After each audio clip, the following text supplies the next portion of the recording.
नमस्कार साथियों, infusion notes के यूट्यूब चैनल पर आपका स्वागत है। डेली करंट अफेयर्स के सेशन में इस सेशन के अंदर साथियों 10 अप्रैल 2024 के जितने ही महत्वपूर्ण इंडिया करंट अफेयर्स के क्वेश्चन बने हैं वो मैं आपके साथ शेयर करूंगा। साथ ही उन प्रश्नों से जुड़े हुए जो महत्वपूर्ण तथ्य आपसे पूछे जा सकते हैं उस पर भी जानकारी साझा करूंगा। आपकी सुविधा के लिए साथियों वीडियो के डिस्क्रिप्शन में पीडीएफ का लिंक होगा, वहां से आप आसानी से पीडीएफ डाउनलोड कर पाएंगे। मेरा प्रयास रहेगा साथियों कि कम समय में मैं आपको महत्वपूर्ण जो इंडिया करंट अफेयर्स के क्वेश्चन बने वो मैं आपके साथ शेयर कर दूं। मेरा प्रयास रहता है कि साथियों 15 मिनट की इस क्लास से अपने जितने ही महत्वपूर्ण प्रश्न देख लें, उससे बार साथियों अपने इंडिया करंट अफेयर्स का क्वेश्चन जाएगा नहीं। सेशन की शुरुआत के अंदर साथियों अपने 2024 के अंदर जितने ही करंट अफेयर्स के महत्वपूर्ण क्वेश्चन बनते हैं उनमें 3 महत्वपूर्ण क्वेश्चन है जो देखते हैं। पहला क्वेश्चन आपसे पूछा है कि हाल ही में भारत ने वियतनाम के किस शहर के साथ ऐतिहासिक, सांस्कृतिक और पर्यटन समझौता किया है। इंपॉर्टेंट साथियों ये क्वेश्चन रहने वाला है, तो आपका आंसर हो जाएगा लैमडोग शहर के साथ किया है। साथियों यह शहर बौद्ध धर्म के लिए प्रसिद्ध है, इसके लिए दोनों देशों के बीच समझौता हुआ है। इसकी जो थीम है वो लद्दाख आवरण है। यानी साथियों आपसे पूछा जाएगा कि भारत ने वियतनाम के किस शहर के साथ है जो ऐतिहासिक, सांस्कृतिक और पर्यटन समझौता किया है, तो आंसर हो जाएगा लैमडोग शहर के साथ है जो ये समझौता हुआ है। अगला क्वेश्चन आपसे पूछा है आर्टन कैपिटल के अनुसार विश्व का सबसे मजबूत पासपोर्ट कौन सा बना है। आपसे पूछा गया है कि आर्टन कैपिटल के अनुसार विश्व का सबसे मजबूत पासपोर्ट कौन सा बना है। आंसर हो जाएगा संयुक्त अरब अमीरात। संयुक्त अरब अमीरात के पासपोर्ट का मोबिलिटी स्कोर है जो साथियों 180 का है। भारत 66वें स्थान पर रहा है और भारत का जो मोबिलिटी स्कोर है साथियों वो 77 रहा है। तो ये भी क्वेश्चन साथियों अपने लिए मोस्ट इंपोर्टेंट है रहने वाला है। अगला क्वेश्चन आपसे पूछा है राम मंदिर राष्ट्र मंदिर एक साझी विरासत नामक पुस्तक का अनावरण है जो किसने किया है। राम मंदिर चर्चा में है, तो साथियों इस प्रकार का क्वेश्चन आपसे पूछा जा सकता है कि राम मंदिर राष्ट्र मंदिर एक साझी विरासत नामक पुस्तक का अनावरण किसने किया है। आरिफ मोहम्मद अली के द्वारा किया गया। ये कौन है, तो ये साथियों केरल के राज्यपाल है, इनके द्वारा साथियों इस पुस्तक का है जो अनावरण किया गया है। तो साथियों ये थे अपने 3 महत्वपूर्ण इंडिया करंट अफेयर्स के रिवीजन के क्वेश्चन। अब अपने साथियों आज के सेशन पर बात करते हैं। आपसे पूछा गया है आज के दिन का पहला क्वेश्चन कि हाल ही में जर्मन मंच लुडविग एरहार्डर शिखर सम्मेलन से मीडिया का स्वतंत्र पुरस्कार है जो किसे प्राप्त हुआ है। ये इंपॉर्टेंट क्वेश्चन कर लेना साथियों। इसे जर्मन लोकतंत्र पुरस्कार भी बोला जाता है। और आपसे पूछा है कि जर्मन मंच लुडविग एरहार्ड शिखर सम्मेलन से मीडिया का स्वतंत्र पुरस्कार है जो किसे प्राप्त हुआ है, तो आंसर होगा साथियों यूलिया नवल नाया। ये कौन है साथियों, इस पर अपने बात करेंगे। इसे इंपॉर्टेंट क्वेश्चन है, लगा लेना साथियों। जर्मनी के द्वारा साथियों ये पुरस्कार है जो दिया गया है। नहीं, जर्मन मंच लुडविग एरहार्ड शिखर सम्मेलन से मीडिया का स्वतंत्र पुरस्कार है जो किसे दिया गया है, तो आंसर होगा साथियों यूलिया नवल नाया। ये साथियों कौन है, रूस के प्रमुख विपक्षी नेता थे और विशिष्ट विरोधी जो थे साथियों उनका नाम था अलेक्सी नवलनी। रूस के प्रमुख विपक्षी नेता और साथियों भ्रष्टाचार विरोधी कार्यकर्ता कौन थे, अलेक्सी नवलनी थे। इनका साथियों हाल ही के अंदर है जो निधन हो गया था। और अलेक्सी है जो साथियों उनकी पत्नी है यूलिना नवल नाया, इनको साथियों यह पुरस्कार है जो दिया जाएगा। यानी साथियों जो विपक्ष के नेता थे उनका नाम था अलेक्सी नवलनी। इन्होंने साथियों रूस के जो राष्ट्रपति हैं पुतिन के खिलाफ बोला था कि ये भ्रष्टाचार कर रहे हैं। इन पर सरकार पर इन्होंने बेहतरीन तरीके से हैं जो आरोप लगाए थे, जिसके चलते इन्हें साथियों है जो जेल की सजा दे दी गई थी और वहां पर इनको साथियों यातना दी गई थी। और उसके बाद साथियों इनका निधन हो गया। आपको ही पता है साथियों रूस के अंदर जो पुतिन के खिलाफ जो लोग बोलते हैं उनको मरवा दिया जाता है। बाहर भी साथियों पुतिन है जो काफी ताकतवर है, जो विदेश के अंदर यानी रूस के बाहर जो लोग विपक्ष में बोलते हैं पुतिन के खिलाफ उनकी साथियों हत्या है जो कर दी जाती है। ये साथियों विपक्ष के नेता थे अलेक्सी नवलिना, इनको साथियों है जो इनकी हत्या होगी। इसके बाद साथियों जर्मन सरकार के द्वारा ये एक जर्मन लोकतंत्र पुरस्कार भी इसको बोला जाता है, वो इनकी पत्नी साथियों यूलिया नवलनाय को दिया जाएगा। तो अपने लिए इंपॉर्टेंट ये रहने वाला है। पूछा जा सकता है कि जर्मन मंच लुडविग एरहार्ड शिखर सम्मेलन से मीडिया का स्वतंत्र पुरस्कार है जो किसे दिया गया, या जर्मन लोकतंत्र पुरस्कार भी इसको बोला जाता है। अगले क्वेश्चन पर बात करेंगे। अगला क्वेश्चन आपसे पूछा है भारतीय सेना ने अपनी बहुत कम दूरी की वायु रक्षा क्षमताओं को बढ़ाने के लिए किस देश के IGLS man portable air defence system का अधिग्रहण है जो किया है। भारतीय सेना ने अपनी बहुत कम दूरी की वायु रक्षा क्षमताओं को बढ़ाने के लिए किस देश के IGLS man portable air defence system का है जो अधिग्रहण किया है? तो आंसर हो जाएगा साथियों किसका? रूस का है जो अधिग्रहण है जो किया है। ये भी इंपॉर्टेंट क्वेश्चन साथियों रहने वाला है। भारतीय सेना ने रूस से IGLS man portable air defence system के अधिग्रहण के साथ अपनी बहुत कम दूरी की जो वायु क्षमता है उसको बढ़ाया है। यह खरीद साथियों 120 लॉन्चरों और 400 मिसाइलों के लिए एक बड़े सौदे का हिस्सा है जो पुरानी प्रणाली पर एक महत्वपूर्ण उन्नयन का प्रतीक है। यानी साथियों इसके अंदर जो सेना की क्षमता है वो और बढ़ेगी। इसके अंदर साथियों ये देखिए कि 120 लॉन्चर और 400 मिसाइलों के लिए एक बड़े सौदे का जो ये दोनों देशों के बीच साथियों ये समझौता हुआ था, जिसके चलते साथियों ये अपनाई गई है। भारतीय सेना ने रूस से IGLS man portable air defence system है जो अपनाया है, तो अपने लिए इंपॉर्टेंट रहने वाला है। अगला क्वेश्चन आपसे पूछा है कि नए वित्त आयोग के सदस्य के रूप में है जो किसकी नियुक्ति की गई है? आपसे पूछा गया है कि हाल ही के अंदर नए वित्त आयोग के सदस्य के रूप में किसकी नियुक्ति की गई है? तो आंसर होगा मनोज पंडा। आंसर क्या हो जाएगा साथियों? मनोज पांडा इसका साथियों आंसर हो जाएगा। इनकी हाल ही के अंदर नियुक्ति की गई है। ये कौन है? प्रसिद्ध अर्थशास्त्री और इंस्टीट्यूट ऑफ इकोनॉमिक ग्रोथ के पूर्व निदेशक मनोज पांडा को साथियों केंद्र द्वारा 16वें वित्त आयोग के पूर्णकालिक सदस्य के रूप में नियुक्त है जो किया गया है। तो ये इंपॉर्टेंट क्वेश्चन साथियों अपने लिए रहने वाला है। मोस्ट इंपॉर्टेंट साथियों ये क्वेश्चन रहने वाला है। साथियों मेरा प्रयास होता है कि इस सेशन के अंदर एक भी मिनट आपका साथियों किसी भी प्रकार का व्यर्थ की बातों में खराब नहीं हो। ये प्रयास आपको पसंद आ रहा है तो इस सेशन को लाइक जरूर कीजिएगा।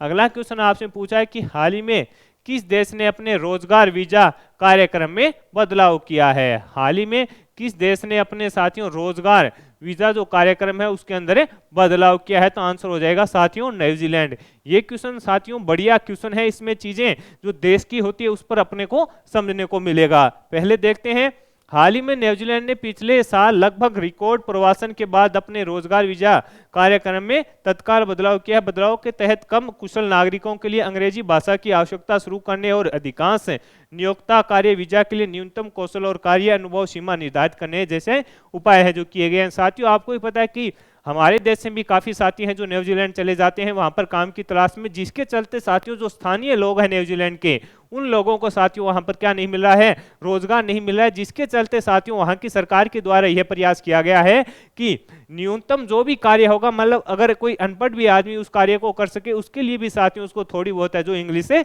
आनी चाहिए, यानी अंग्रेजी उसको आनी चाहिए। इस प्रकार के साथियों इसके अंदर है जो फेरबदल है जो किया गया है। तो अपने लिए इंपॉर्टेंट ये रहने वाला है, यानी सरकार साथियों चाहते हैं कि वहां पर स्थानीय लोगों को भी है जो साथियों रोजगार है जो मिले। आगे बढ़े, अगले क्वेश्चन पर बात करें कि हाल ही में दुनिया के सबसे बुजुर्ग जीवित व्यक्ति कौन बने हैं? हाल ही के अंदर दुनिया के सबसे बुजुर्ग जीवित व्यक्ति हैं जो कौन बने हैं? John Alfred Tinswood. ये भी इंपॉर्टेंट क्वेश्चन है। कौन बने हैं साथियों? जॉन अल्फ्रेड टिन्सवुड है जो बने हैं साथियों हाल ही के अंदर क्या बने हैं? दुनिया के सबसे बुजुर्ग जीवित व्यक्ति बने हैं। इंग्लैंड के जॉन अल्फ्रेड टिन्सवुड आधिकारिक तौर पर दुनिया के सबसे बुजुर्ग जीवित व्यक्ति बन गए हैं। उनकी उम्र 111 साल और 224 दिन है। गिनीज बुक में अपना नाम है जो दर्ज कराया है। हाल ही में दुनिया के सबसे बुजुर्ग व्यक्ति जुआन विसेंट पेरोज मोरा का 114 साल की आयु में है जो निधन हो गया था। ये भी अपने को थोड़ा याद रखना है। यानी कौन बने हाल ही के अंदर? जॉन अल्फ्रेड टिन्सवुड बने हैं। और इससे पहले साथियों 114 साल की आयु में किसका निधन हो गया था? जुआन विसेंट पेरेज मोरा का साथियों है जो निधन हुआ था। अगला क्वेश्चन आपसे पूछा है कि हाल ही में योग महोत्सव का आयोजन है जो कहां पर किया गया है? आपसे पूछा है कि हाल ही के अंदर योग महोत्सव का आयोजन है जो कहां पर किया गया है? तो आंसर हो जाएगा साथियों पुणे के अंदर किया गया है। पुणे के वाडिया कॉलेज स्पोर्ट्स ग्राउंड में योग महोत्सव ने अंतर्राष्ट्रीय योग दिवस की 75 दिवसीय उल्टी गिनती को है जो चिन्हित किया है। मोरारजी देसाई राष्ट्रीय योग संस्थान और राष्ट्रीय प्राकृतिक चिकित्सा संस्थान भारत सरकार द्वारा साथियों संयुक्त रूप से इसको है जो आयोजित करवाया गया था। तो कहां पर? पुणे महाराष्ट्र के अंदर साथियों इसका आयोजन हुआ है। हाल ही में किस देश ने ऑस्कर में यूराल नदी के कारण ओरनबर्ग क्षेत्र में संघीय आपातकाल की घोषणा है जो की है? हाल ही में किस देश ने ओस्करक में यूराल नदी के कारण ओरनबर्ग क्षेत्र में संघीय आपातकाल की घोषणा की है। तो आंसर हो जाएगा साथियों किसके द्वारा की गई है, रूस के द्वारा साथियों इसकी है जो घोषणा की गई है। यूरोप की तीसरी सबसे लंबी नदी यूराल नदी के घंटों में कई मीटर तक साथियों बढ़ने और ओस्कर शहर में एक बांध के तटबंध के टूटने के बाद रूस ने कजाकिस्तान के पास ओरनबर्ग क्षेत्र में है जो आपातकाल की घोषणा की है। यानी साथियों यूरोप की जो सबसे लंबी नदी है यूराल नदी में साथियों घंटों के अंदर है जो प्रभाव काफी बढ़ गया। इसके अलावा साथियों ओस्कर शहर में एक बांध के तटबंध के टूटने के बाद है जो रूस सरकार के द्वारा साथियों कहां पर कजाकिस्तान के पास ओरनबर्ग जो क्षेत्र है उसके अंदर है जो क्या घोषित कर दिया गया है, आपात की घोषणा है जो कर दी गई है। तो ये भी अपने को याद रखना है, तो पूछा जा सकता है। अगला क्वेश्चन आपसे पूछा है बैडमिंटन एशिया चैंपियनशिप 2024 की शुरुआत है जो कहां पर हुई है। आपसे पूछा गया है कि बैडमिंटन जो एशिया चैंपियनशिप है 2024 उसकी शुरुआत है कहां पर, तो आंसर हो जाएगा साथियों चीन के अंदर इसकी शुरुआत है जो हुई है। चीन के निबोक में साथियों इसकी शुरुआत हुई है। इसके अंदर साथियों जो पेरिस ओलंपिक है उसके अंदर साथियों अगर कोई क्वालिफाई करना चाहता है तो उसके लिए ये लास्ट मंच है जो रहने वाला है। तो ये भी अपने लिए इंपॉर्टेंट रहेगा।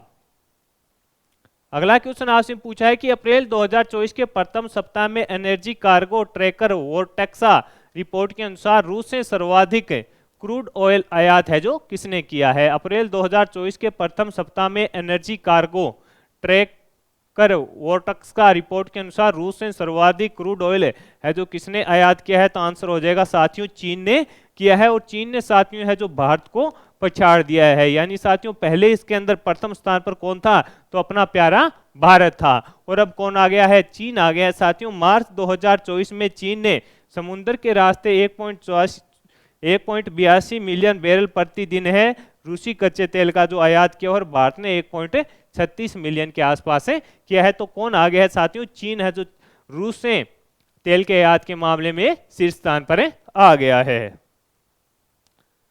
अगले क्वेश्चन पर बात करें। अगला क्वेश्चन आपसे पूछा है कि राष्ट्रीय शैक्षिक अनुसंधान और प्रशिक्षण परिषद ने अपनी शैक्षणिक सामग्री के कॉपीराइट उल्लंघन मामले में चेतावनी है जो जारी की है। भारत में किस अधिनियम के तहत कॉपीराइट लगता है। तो साथियों ये होता है कॉपीराइट एक्ट 1995। कॉपीराइट एक्ट 1995 होता है साथियों जिसके तहत है जो ये कॉपीराइट एक्ट लगता है। यानी राष्ट्रीय शैक्षिक अनुसंधान और प्रशिक्षण परिषद यानी एनसीईआरटी के द्वारा साथियों जो इसकी सामग्री है वो जो कंटेंट है अगर कोई कॉपी करता है उसको साथियों है जो अगर वो उल्लंघन करता है उस नियमों का तो साथियों वो जो कॉपीराइट लगेगा वो कौन सा संविधान के अंदर नियम है। तो आंसर रहेगा कॉपीराइट एक्ट 1995 के तहत साथियों उस पर है जो कार्रवाई की जाएगी। तो ये भी अपने लिए इंपॉर्टेंट रहने वाला है। अगला क्वेश्चन आपसे पूछा है कि हाल ही में पहला यूएसए जापान फिलीपींस शिखर सम्मेलन कहां पर हुआ है। पहला यूएसए जापान और फिलीपींस शिखर सम्मेलन कहां पर हुआ है। तो साथियों वाशिंगटन कहां पर हुआ है, वाशिंगटन में साथियों ये सम्मेलन है हुआ है। तीनों देशों ने इसके अंदर साथियों भाग लिया है और इसकी जो जानकारी निकल कर आ रही है साथियों बताया जा रहा है कि तीनों देश जो साथियों चीन के कट्टर प्रतिद्वंदी हैं तो ये तीनों मिलकर है जो चीन को घेरने की योजना बना रहे हैं और साथियों रक्षा संबंधों को मजबूत करना इसका प्रमुख उद्देश्य है जो बताया जा रहा है। यानी तीनों का उद्देश्य क्या है साथियों कि चीन इनका प्रतिद्वंदी है, जैसे तैसे साथियों चीन को है जो काउंटर किया जाए। अमेरिका को आप ही पता है साथियों अमेरिका की क्या रणनीति रहती है। अमेरिका दो देशों के बीच साथियों युद्ध करवा देता है और उसके अंदर साथियों जो अपने हथियार होते हैं वो बेचता है जिससे साथियों उसकी अर्थव्यवस्था है जो मजबूत है जो बनी रहती है। अब साथियों जापान व फिलीपींस को साथ लेकर है जो साथियों अमेरिका क्या कर रहा है, चीन को काउंटर करने का प्रयास है जो कर रहा है। ये प्रथम सम्मेलन है अभी अमेरिका की राजधानी साथियों वाशिंगटन के अंदर हुआ है। हाल ही में हिमालय में ग्लेशियल लेक आउटबर्स्ट फ्लड की निगरानी के लिए किसने विशेषज्ञ पैनल का गठन है जो किया है। कि हाल ही में हिमालय में ग्लेशियल लेक आउटबर्स्ट फ्लड की निगरानी के लिए साथियों किसने विशेषज्ञ पैनल का गठन किया है। तो आंसर है जाएगा आपका साथियों उत्तराखंड के अंदर साथियों इसका गठन है जो किया गया है। हिमनद झील में जल स्तर बढ़ने से साथियों बाढ़ आती है, उसको रोकने के लिए इसके तहत है जो कार्य किया जाएगा। यानी जो साथियों हिमनद झील है उसके अंदर जल स्तर बढ़ जाता है, जिससे साथियों वहां पर बाढ़ आ जाती है। और साथियों बाढ़ आने से जो भारी नुकसान होता है, 2013 के अंदर साथियों एक आपको ही पता है वहां पर घटना घटी थी, उस पर साथियों अगर उस प्रकार की घटना को रोका जाएगा, इसका ये उद्देश्य रहेगा, यानी दोबारा वो घटना है जो नहीं होनी चाहिए। इसके लिए साथियों ये एक समिति है जो बनाई गई है। तो ये भी इंपॉर्टेंट क्वेश्चन रहने वाला है और आपसे साथियों पूछा भी जा सकता है। अगला क्वेश्चन आपसे पूछा है जापानी ग्रैंड प्री किसने जीता है। आपसे पूछा है कि जापानी ग्रैंड प्री किसने जीता है, तो साथियों मैक्स वर्स्टेपन ने जीता है। किसने जीता है? मैक्स वर्स्टेपन ने जीता है। पोल पोजीशन से शुरुआत करने के बाद वर्स्टेपन पूरी रेस में साथियों नियंत्रण में रहे। उन्होंने 2024 सीजन की है जो पहली 4 रेसों में से अपनी तीसरी जीत है जो अपने नाम में कर ली है। तो इंपॉर्टेंट है साथियों मैक्स वर्स्टेपन जिन्होंने हाल ही के अंदर साथियों क्या जीता है, जापानी ग्रैंड प्री का खिताब है जो अपने नाम किया है। ये फॉर्मूला रेस के साथियों क्या है, रेसर है, इन्होंने साथियों ये खिताब है जो अपने नाम में किया है। तो साथियों इस सेशन के अंदर जितने ही महत्वपूर्ण अपने इंडिया करंट अफेयर्स के क्वेश्चन बन रहे थे वो मैंने आपके साथ साझा किए हैं। मेरा प्रयास रहता है साथियों कि कम समय में मैं आपके साथ क्वालिटी कंटेंट शेयर करूं। मेरे द्वारा किया जा रहा यह प्रयास आपको पसंद आ रहा है तो इस सेशन को साथियों लाइक व शेयर जरूर कीजिएगा। कमेंट बॉक्स में आप अगर कोई सुझाव देना चाहते हैं तो कमेंट बॉक्स में अपनी राय भी दे सकते हैं साथियों। साथ ही साथियों 3 जो महत्वपूर्ण क्वेश्चन होते हैं इंडिया करंट अफेयर्स के रिवीजन के, वो भी आपके लिए काफी इंपॉर्टेंट रहने वाले हैं, जिससे साथियों साथ साथ ही आपका 2024 का है जो करंट अफेयर्स से रिवीजन हो जाएगा। तो ये प्रयास आपको सार्थक लग रहा है तो इस सेशन को लाइक व शेयर जरूर कीजिएगा। कम समय में क्वालिटी कंटेंट के लिए जुड़े रहिएगा इन्फ्यूजन नोट से। धन्यवाद साथियों।